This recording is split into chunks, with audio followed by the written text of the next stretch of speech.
Em 2010, o governo federal instituiu a Política Nacional de Resíduos Sólidos, uma lei que, entre tantos pontos, a gente tem como dois principais. Um que definia, em 2010, de 2010 até 2014, que em mais nenhum município do Brasil houvesse os lixões a céu aberto. Infelizmente, houve postergação, vamos assim dizer, das prefeituras, e isso se encaminhou até 2018. Infelizmente, ainda hoje existem lixões a céu aberto, com toda a falta de infraestrutura, com todas as possibilidades de poluição, de contaminação ambiental que a gente conhece. Um outro ponto bem interessante é a chamada logística reversa. Imagina você pegar tudo que você consome e o resíduo, por exemplo, esse lápis aqui, quando ele não mais prestar, você devolver para a loja enviar para o fabricante e eles se responsabilizarem para descartar isso da forma correta. Isso é feito com vários produtos. Um deles, bem interessante, é a questão dos eletroeletrônicos. Então imagina, você usa sua câmera, seu celular, sua TV, seu rádio portátil, seu gravador, enfim, tudo de eletrônico, e quando ele não mais prestar, for obsoleto para você não descarta no lixo de forma qualquer. Você faz isso na loja que você comprou, pode ser, e aí eles encaminham para o fabricante. Veja que coisa interessante, mas infelizmente a gente ainda não tem esse hábito, e apesar de também isso estar em voga, as empresas procrastinam isso, retardam, fazem essa atividade não atuar da maneira como foi prevista na lei. Eu sou o professor Wellington Sibaldi e hoje vamos falar sobre problemas ambientais ou impactos ambientais. Bem, como vocês podem ver aqui no quadro, a gente está vendo duas coisas diferentes: poluição e impactos ambientais. Muita gente acha que é a mesma coisa. Não. Quando você, por exemplo, eu estou aqui falando com você, eu estou causando um impacto psicossocial, por exemplo. Eu estou no ambiente onde inserido, eu estou causando alterações ali. Quando eu causo alterações das propriedades ambientais, sejam físicas, químicas ou biológicas, eu digo que eu estou causando um impacto. Logicamente, esse impacto ele pode ser positivo ou negativo. Então, eu chego e faço um reflorestamento, causei um impacto positivo. Está havendo uma queimada acidental, eu apago o incêndio, impacto positivo. Ou impactos negativos, que são aqueles frutos da ação antrópica do homem. Então, a derrubada de árvores, o desflorestamento, como é encontrado em alguns livros, em alguns testes, as queimadas, a erosão provocada por atividades erradas do homem na agricultura, enfim, uma série de impactos que seriam causados por nossa atitude. E existem os impactos naturais, então um tsunami, uma erupção vulcânica, um raio que cai sobre uma árvore. Todos esses impactos podem ser positivos ou negativos. Quando a gente fala de poluição, aí surge a ideia, poluição é sujar? Poluir é você levar para um ambiente alguma substância ou energia, no caso calor, que altere novamente as propriedades daquele local, que vai comprometer a saúde humana, de outros seres e do próprio ecossistema. Então eu posso ter a poluição que ocorre naturalmente, mas que é exagerada pela ação humana. Então, por exemplo, a gente começar a liberar mais gás carbônico, por conta da queima de combustíveis fósseis. Eu estou poluindo, aumentando por conta do meu consumo exagerado, do uso inadequado dos recursos ambientais. Eu posso também criar novos poluentes. Então, quando o homem cria substâncias que antes não haviam naturalmente na natureza. Então, poluir é liberar uma substância ou energia que altera as propriedades. Os impactos ambientais são as alterações que ocorrem, e elas podem ocorrer de maneira positiva, de maneira negativa, podem ocorrer naturais ou podem ocorrer fruto da ação do homem, que a gente chama de ação antrópica. Então hoje a gente vai fazer o seguinte: como vocês podem ver aqui na imagem, a gente vai falar de 3 tipos de poluição nesse momento. Do ar, aqui são algumas delas. Vamos falar, depois eu vou dar uma apagada aqui, e a gente vai falar da água e a poluição do solo, beleza? Vamos começar falando da poluição do ar. Aquecimento global barra efeito estufa. Efeito estufa é bom? Sim, é bom. O efeito estufa é necessário. É uma forma de o planeta manter-se aquecido, dele manter sua temperatura adequada. Se não houvesse a manutenção dos níveis de temperatura adequadas à vida, provavelmente, até aqui nas regiões, na região equatorial, a temperatura seria muito mais baixa, e sendo muito mais baixa, a variedade de vida seria bem diferente do que hoje é. Então, veja que a gente tem uma grande biodiversidade, vida, né? Diversidade e variedade, uma grande variedade de vida nessa região, porque é onde recebe maior incidência solar e tem faixas de temperatura mais altas do que nas regiões dos polos. O que é que faz garantir esse efeito estufa? Então imagine um estufa feito uma estufa, onde você bota plantas e fica o calor retido ali dentro. Quem é que vai dentro? Quem é que vai reter esse calor e vai manter o aquecimento global? São os gases de efeito estufa. Um problema que a gente escuta falar é que aumento do aquecimento. Por que isso está acontecendo? Naturalmente, a Terra já passou por momentos de aquecimento e momentos de resfriamento. Isso por conta de diferentes impactos naturais que ocorreram ao longo desses 4,5 bilhões de anos que a Terra existe. Quem assistiu à Era do Gelo, viu algumas eras do gelo ali falando justamente disso, aquecimento e resfriamento. Então, o homem vem contribuindo para aumentar a temperatura do planeta, fazendo com que o efeito estufa seja maior, ou seja, o calor retido ali dentro fique mais propício a aumentar as temperaturas e comprometer toda a fauna e flora. Como é que ocorre o processo? O calor vem do Sol, grande parte desse calor é dissipado para o espaço, principalmente à noite, quando as temperaturas estão mais baixas, e uma parte dele fica retida aqui no nosso planeta, na nossa atmosfera ou mesmo na litosfera, ou pelas plantas, né, como a gente sabe, que vai segurar essa energia luminosa e transformar em energia química. Acontece que existem gases que estão nessa região aqui que prendem o calor. Óbvio que quanto mais eu tiver desse gás ou desses gases, mais calor fica retido nessas moléculas e o planeta começa a esquentar mais, o efeito estufa. Quem são esses gases? Eu posso citar aqui o CO2, o dióxido de carbono. Esse dióxido de carbono é liberado na queima de combustíveis fósseis. Que são combustíveis fósseis? Aqueles que vêm do petróleo, gasolina, óleo diesel, querosene, do carvão. Pode ser tanto o carvão vegetal, aquele que você queima madeira, né, e faz lá o seu churrasco, ou eu posso ter o carvão mineral, gás natural também. Além de CO2, eles liberam o CO, que é o monóxido de carbono. Então o carbono tem uma grande capacidade de reter calor. Outra molécula que acontece, que prende bastante calor e que é, por exemplo, conhecida por vocês em química, CH4, que é o metano. Esse metano ele é liberado principalmente pela flatulência, o pum, né? Quando o camarada solta um pum, ele está liberando metano, que retém 4 vezes mais calor que esses camaradas aqui.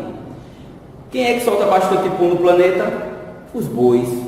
Imagina você que no Brasil, que é o principal produtor exportador de carne no mundo e que tem o maior rebanho de carne no planeta, inclusive maior do que a população humana no Brasil. A gente no Brasil está com uma média de 211 milhões de pessoas, hoje 2020, né? Hoje 23 de junho, variando, por isso que eu falei a média. De gado, a gente tem mais de 213 milhões de cabeças de gado, e olha que deu uma diminuída em relação a 2019 e 2018.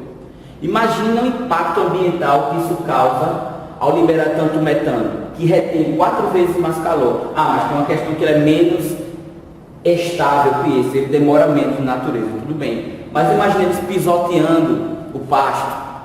Para eu fazer pecuária, criar cabeças de gado, eu tenho que desmatar, eu tenho que fazer queimadas. E o Brasil vem passando por um sério problema relacionado a isso, onde infelizmente alguns governos financiam ainda a pecuária, o agronegócio nesse sentido, como o grande salvador do mundo, do planeta, do Brasil no caso, né? A gente deveria investir mais em educação, em saúde, ciência e tecnologia. Aí sim é ponta de linha para ficar um país em desenvolvimento e não um país fornecedor de matéria-prima para os outros. Porque imagina os riscos, as fezes desses animais, contaminando rios, o solo, porque quando as bactérias vão decompor as fezes, de novo liberam metano, que é um gás que pode provocar sérios acidentes, além de contribuir para o efeito estufa. Outro que não se fala muito é a água. Aqui em volta tem água, você sabe que tem água aqui na forma de vapor. Se você falar na frente de uma superfície fria, o ar que está mais aquecido, ao tocar ele se condensa. Então você vê que tem água aqui. Então essa água também contribui. Mas o problema é que isso vem aumentando por conta de quê? O que é que a gente vai prestar atenção no Enem? O que é o problema? Quem causa ele? Os efeitos, né, que ele traz ao ambiente e como diminuir isso. As medidas preventivas ou as soluções. Então a gente já viu o que é o efeito estufa. Quem causa? Os gases de efeito estufa, liberados através da queima de combustíveis fósseis, de usinas, de fábricas, de automóveis, né, de veículos automotivos, das queimadas, do desmatamento, porque quando eu desmato, eu deixo de ter a planta para capturar isso daqui. Quando eu desmato, eu deixo o solo nu, desprotegido, o calor incide sobre o solo e faz com que esse carbono que esteja ali ele saia de maneira mais rápida. Que efeitos isso tem no ambiente? Aí a gente pode citar então quais são os prejuízos. A gente vai ter aumento da temperatura, gerando derretimento das calotas polares. As calotas polares derretendo, o nível do mar sobe. O nível do mar subindo, acidentes nas áreas litorâneas, grandes inundações. Aumento de áreas de desertificação, desequilíbrios ambientais relacionados à produção de insetos, né, que tem as épocas do ano mais propícias para eles se reproduzir. Então, é uma série de problemas, tudo relacionado ao aumento do calor, da temperatura do planeta. Solução. Aí a solução é você se ligar no esquema. Eu vou saber o que causa aquilo, e aí a solução é o contrário. Se o problema é consumo de combustível fóssil associado a empresas, fábricas, usinas, veículos automotivos, eu vou fazer justamente o contrário. Eu vou diminuir o uso de veículos, aprimorar mais o transporte coletivo, deixá-lo mais eficiente, vou diminuir as queimadas, vou diminuir o desflorestamento ou desmatamento, vou investir em um outro tipo de combustível, porque o petróleo ele é finito, ele vai acabar. Eu posso usar energia eólica dos ventos, energia solar do sol, energia geotérmica, enfim, usando fontes de energia mais limpa, como o etanol, que vem da cana-de-açúcar ou do milho. Tem problemas? Tem, a gente fala depois. Mas, em termos de liberação de gás, é uma solução. Buraco na camada de ozônio. O buraco na camada de ozônio é o seguinte: o ozônio, O3, ele é uma molécula que fica na região alta da nossa atmosfera. Tudo isso aqui é ar. Então, imagina que o cara está morando aqui, né? Tem um camarada aqui, e tudo isso aqui é ar, acima da cabeça da gente e em volta da gente. A alta atmosfera, que fica de 15 km a 50 km de altitude, é onde vai se encontrar o ozônio. Ele atua como uma capa, um filtro protetor contra os raios ultravioletos. Naturalmente, de novo, existem momentos em que são produzidas substâncias que diminuem esse ozônio e depois ele se restabeleceu ao longo do processo evolutivo do planeta. A própria radiação, ela quebra a molécula de ozônio, mas ela quebra e depois, como não tem outra para ela interagir, ela se reestrutura novamente. Acontece que o homem vem liberando um gás chamado CFC, clorofluorcarbono, ou também chamado de freon. Esse gás, que é presente em sprays, os aerosóis, gás de geladeira, ar-condicionado, isopor, espuma, aquelas espumas de plástico, todos esses componentes contêm CFC. Uns começaram a reduzir, já é um benefício. Acontece que esse CFC, quando ele é liberado, ele sobe, alcança as altas altitudes e aí começa a interagir com o ozônio. Como o CFC, ao receber a radiação ultravioleta, ele se quebra, e esse cloro aqui, ele é liberado e vem formar uma reação com o ozônio, decompondo esse ozônio, que O3 ele passa a virar O2 mais O, que está agarrado com o cloro, Cl, né? Não fica carbono. Esse composto aqui, esse óxido de cloro, depois ele se desestabiliza, soltando novamente o cloro. Esse cloro então volta a atuar sobre outro ozônio e vai fazendo isso. Imagine que esse CFC ele tem uma vida útil de 75 anos, extremamente estável. E por ser extremamente estável, ele tem a capacidade de uma só molécula. Eu estou soltando uma rajada de spray. Imagine quantas moléculas não vão ali. E a gente, logicamente, não dá para contar isso. Uma só consegue destruir 100.000 moléculas de ozônio. Ao longo de 75 anos, o dano é caótico. O prejuízo maior acontece aqui nas calotas polares. O buraco aqui se aproxima das calotas polares. Então você tem uma camada de ozônio que vai estreitando, até formar buracos, e aí a radiação ultravioleta se torna mais intensa. Qual o efeito disso? Câncer de pele. Radiação ultravioleta ela provoca mutações genéticas, problemas de visão. Muitas vezes o próprio oxigênio ele se funde com o oxigênio aqui nas baixas altitudes. Isso pode ser um problema. Então o ozônio lá em cima é um mocinho, aqui embaixo ele é um vilão. Então se eu tenho ozônio próximo dos olhos, ele vai provocar problemas oculares, problemas respiratórios. Mas considerando ele lá em cima, ele é um mocinho, mas sem ele a radiação ultravioleta incide, eu vou ter problemas de câncer de pele, mutações genéticas com maior intensidade. A solução é justamente eu diminuir o uso ou trocar por outros gases menos agressivos. Vamos para cá, para essa parte aqui. Chuva ácida. Todo mundo já ouviu falar de chuva ácida. Quando a gente fala de chuva ácida, o povo pensa aquela chuva que bate, corrói, derrete a pele. Não é nessa forma. Naturalmente a chuva, hoje está um dia chuvoso aqui, a chuva ela tem um pH em torno de 5,5. pH dela. Você vai dizer o que é o pH? Existe uma escala que mede o nível de acidez ou o nível de alcalinidade das substâncias presentes nas coisas, né? Então vamos considerar um alimento. Você tem, por exemplo, o limão, varia de 0 a 14. O limão tem um pH de 2,2. Isso quer dizer que quanto mais baixo, mais ácido ele é. Se tiver menos que 7, subindo, menos ácido, ele ainda é ácido. Se chegar em 7, como é o caso da água pura, eu digo que a substância é neutra.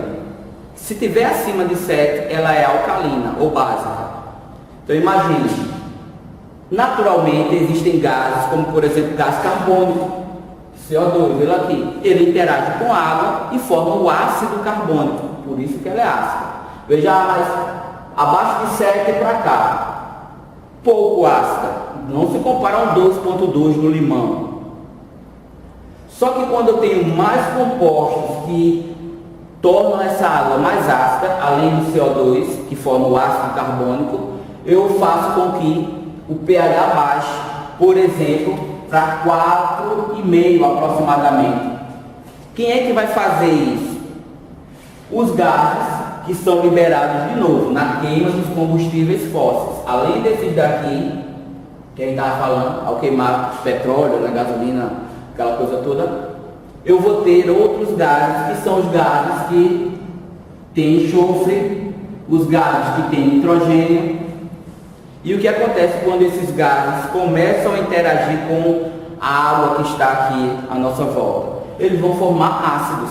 No caso, eu vou ter H2SO4, quando isso aqui interage com a água, né? Vai formar o ácido sulfúrico e vai formar também o ácido nítrico, que são compostos de pH mais baixo.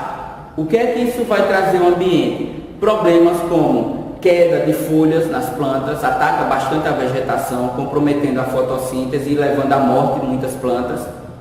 Quando isso bate sobre esculturas, vai corroê-las, sobre pinturas, irão desgastá-las e, enfim, vai atacar estruturas e todas as esculturas que estiverem recebendo chuva com esses compostos aqui. Não é um ácido sulfúrico puro, né? Não vai bater na pele uma penseita. Mas aqui, por exemplo, que é uma área interiorana do estado, tem chuva ácida? Lógico, naturalmente. Tem mais acidez? Tem, porque a gente tem automóveis funcionando, tem fábricas, tem usinas liberando esses gases. Mas o pior é que esses gases podem vir de áreas metropolitanas arrastadas pelas correntes de ar e vir bater em outra região. O que é que eu faço para diminuir a chuva ácida? Novamente o mesmo esquema. Se isso aqui é fruto da queima de combustíveis, isso aqui é fruto da queima de combustíveis fósseis, diminuir o uso deles, trocar o uso de combustíveis por outros menos agressivos, como o etanol, biocombustíveis, como por exemplo, vem alguns que são produzidos a partir da mamona, né, do girassol, que a gente ainda está, o governo, né, federal, ele ainda prefere não investir tanto, e as empresas também, para diminuir os gastos. É mais fácil pegar o petróleo ainda, sabendo mesmo assim que ele é finito. Então as medidas são justamente as opostas. Inversão térmica. O que é inversão térmica? Naturalmente, você já deve ter visto lá na aula de química, de física, que o ar quente ele é mais leve, menos denso do que o ar frio. O ar frio ele é mais pesado, ele é mais denso. Então por isso que o ar condicionado é colocado em cima, porque ele está produzindo um ar frio que, por ser mais denso, desce e empurra o ar que está aquecido na baixa atmosfera para cima. Quando o ar quente sobe, ele vai se resfriando, até pelo ar condicionado ou mesmo pela grande altitude, e aí vai se tornando denso, e isso vai gerando uma corrente de ar. O ar em movimento se chama vento, isso vão gerando ventos verticais, justamente isso vai sendo arrastado também na horizontal. Em épocas de frio, principalmente em grandes metrópoles, acontece o seguinte: a baixa atmosfera, então imagina que o ar à nossa volta começa a esfriar muito. Esfria tanto que o ar quente que subiu, ele não consegue subir mais e nem consegue descer mais, porque ele não consegue se resfriar mais e não consegue descer, porque o ar frio também não deixa. Ah, mas como é que ele vai descer? Ele só vai descer se ele resfriar. Para resfriar ele teria que subir, então ele fica preso aí nessa camada entre as duas de ar frio. O que acontece? Eu estou produzindo aqui fumaça, ligando carro, empresas, usinas, fábricas, e essa fumaça não consegue subir porque o ar quente que deveria arrastá-la está isolado ali. Isso vai formar uma camada de ar frio com poeira, com fuligem, e a fumaça que deveria se dissipar em movimentos verticais, ela fica só circulando em uma linha horizontal e fica aquela nuvem preta que a gente vê em grandes metrópoles, como São Paulo, por exemplo, na China, porque tem um alto consumo de combustíveis fósseis, principalmente carvão também. E aí essa fumaça fica presa aqui. Problema. Que problema isso vai trazer? Problemas oculares, problemas nas vias aéreas superiores, né, nariz, a cavidade nasal, problemas nas vias aéreas inferiores, os pulmões começam a ficar irritados, isso facilita o aparecimento de doenças respiratórias. Solução. de novo, a mesma coisa, solução é evitar. Aqui eu não posso mudar o clima. O que eu posso fazer é, nesse caso, liberar menos poluentes para que, quando esse momento houver, os incidentes relacionados a problemas, né, de saúde humana sejam menores. Beleza? Isso aí é sobre poluição do ar. Vamos falar agora sobre poluição da água. Vou dar uma pausa aqui, já já a gente volta.